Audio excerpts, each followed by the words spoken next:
Good morning, guys. This is Danny at Partay. So I had a couple of questions yesterday after I put the upload up. Received a couple of emails.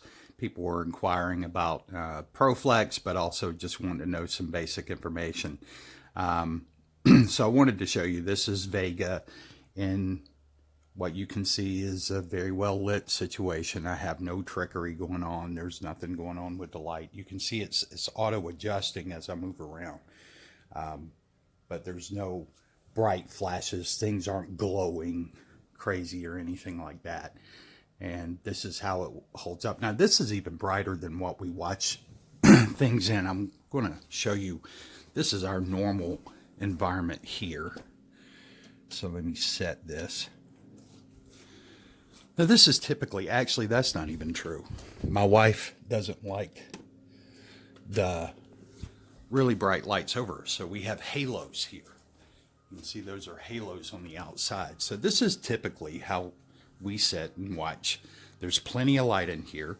If we have guests, we can always come up, and you can see I've got the halos all the way up, and we can bring this light up, and it still gives us plenty of light in the room.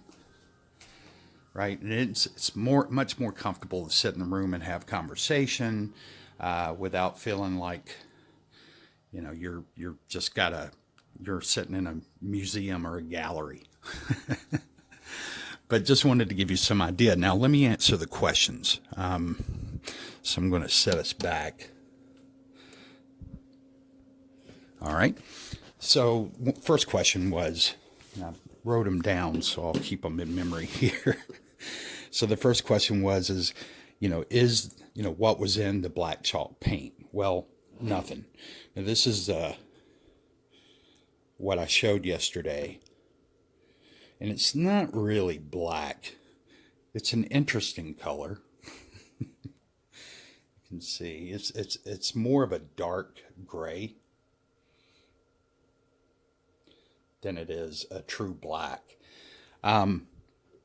But nothing was in it. No metallic. I actually bought this not for the purposes of screen making. This was more a project for our nieces. So we're building some obelisk, and we were using some chalk paint for them to be able to write on it and be able to wipe it off and all that kind of stuff. But it's just something fun for them to do while they're outside playing. We keep a bunch of different chalk and stuff like that for them to play out on the basketball court and do hopscotch and all kinds of stuff like that. So, but I use this just for the purposes of showing you this is a chalk paint, which means that it's matter than matte, right? And it's going to absorb a lot.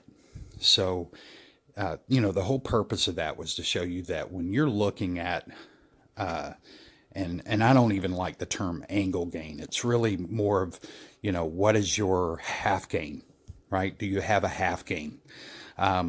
So when you're looking from the front, if it looks from the side exactly as it does, the same as it does from the front, then what you're looking at is a sub-gain screen. In other words, less than a 1.0 gain, which is your white matte screen.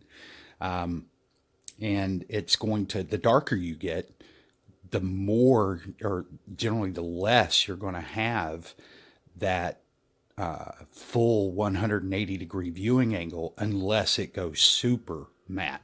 Okay. And that's the reason I've always said when you look at these screens where they're no brighter from the front as they are from the side, then they're not a pro gain screen. Now, that doesn't always mean a bad thing, because you can be less than a 1.0 gain screen and still have a great screen. As a matter of fact, I was just looking at one yesterday, the Cine 5D Eon series by Elite.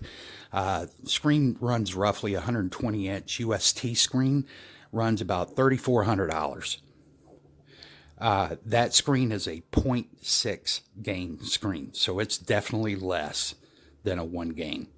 Okay, and that's key when you're talking about UST. Now, if you look at the same Cine 5D for standard short throw or long throw, then you're looking at a 1.5 gain. So what works for a long throw or short throw does not necessarily always work. That doesn't mean that it doesn't work for a UST. It just doesn't work best for UST.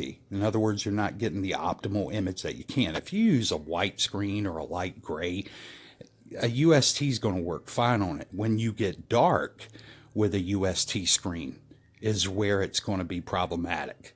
And you can see it in the displays that are used out there. You can see where, they talk about true ambient light rejection, where it's not, but it's just a black screen, okay? A black screen does not ALR make.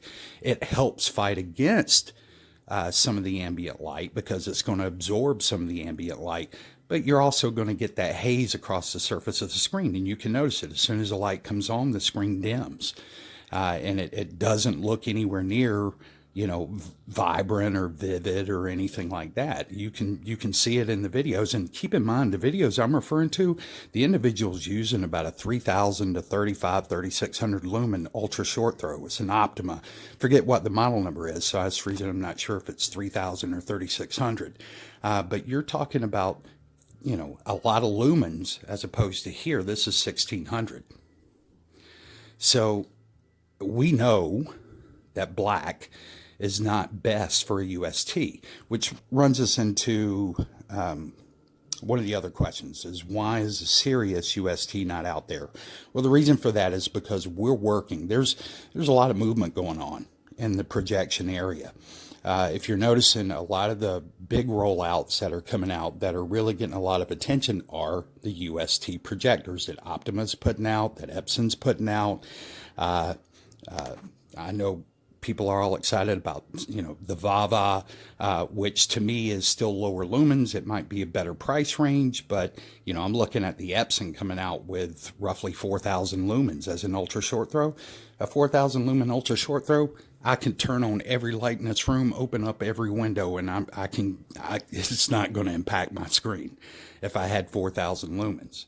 So things are changing. So what we figured is, for the black screen, we're going to go back to the table and figure out exactly how to get that optimized for USTs. And when we feel like we've got a product that we can be excited about, then we're going to roll it out. Now, it won't be as black as a standard black. It's just going to be a very dark screen, but it won't be black. It'll be more like a dark gray, sort of like this, probably a little lighter than this. It won't be this, guys, just FYI, it won't be that. But, just to give you some information there. And then the last question, actually more of a notice. So I've had a few customers that have ordered screens, ordered in the ProFlex line, that are asking for frames. So I know I'd said in an email I'd get back with you. I will get back with you. I'm working with distributors right now. It's a little more complicated when it gets to frames. We're really not set up to make frames. I mean, we can make pine frames, but when you start talking about extruded aluminum, for one, by the time we buy the aluminum parts and all the little ancillary parts and springs or bungees and all that kind of stuff, it's as expensive as trying to make it, as buying one, generally from a distributor. And then you get into, do people want a 3-inch board? A 3-inch border, a 2-inch border, a 1-inch border, a 1/2-inch border, edgeless. And generally they want you to buy in bulk if you're going to get a decent price on it. So it's a little more complicated than just getting a screen. Could we just go out and get a screen? Yeah. But then I've got to charge you full price for the screen plus any shipping that was involved in that. So it gets a little more complicated. So I will be back with you once I have some final answers. I should have those by tomorrow, and we'll reach back out and let everybody know kind of where we are. And then you can make a decision as to whether you want to continue with the ProFlex material. All right. So I hope you guys have a great day. Take care, and we will talk to you soon. Yay.